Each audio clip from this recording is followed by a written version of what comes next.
Nauwi sa karahasan ang kilos protesta ng libu-libong estudyante sa Greece kasabay ng paggunita sa pagpaslang sa 15 taong gulang na estudyante noong 2008 habang ang National Christmas Tree sa Amerika pinailawan na. Yan ang globalita ni Dennis Cortez. Nanggagalaiting mga estudyante ang nagmarcha sa Athens, Greece kasabay ng paggunita sa pagpaslang sa 15 taong gulang na estudyante noong 2008. Bit-bit ang mga placards, daing ng grupo na bigyang hustisya ang pagkamatay ni Alexis Grigopoulos na binaril ng pulis. Matapos mambato ng mga rallyista, hindi naman nagpatalo ang anti-rally police gamit ang tirgas at baril.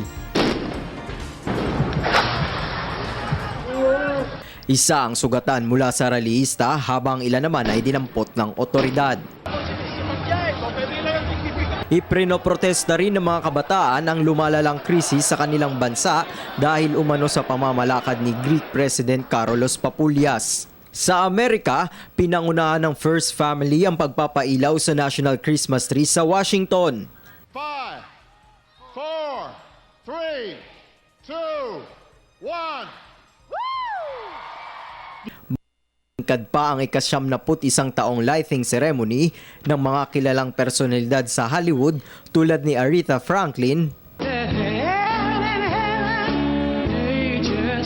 at Mariah Carey.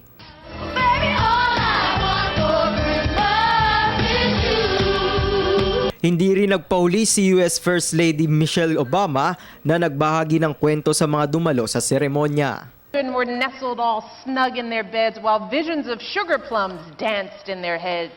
Para sa Telebisyon ng Bayan, Dennis Cortez.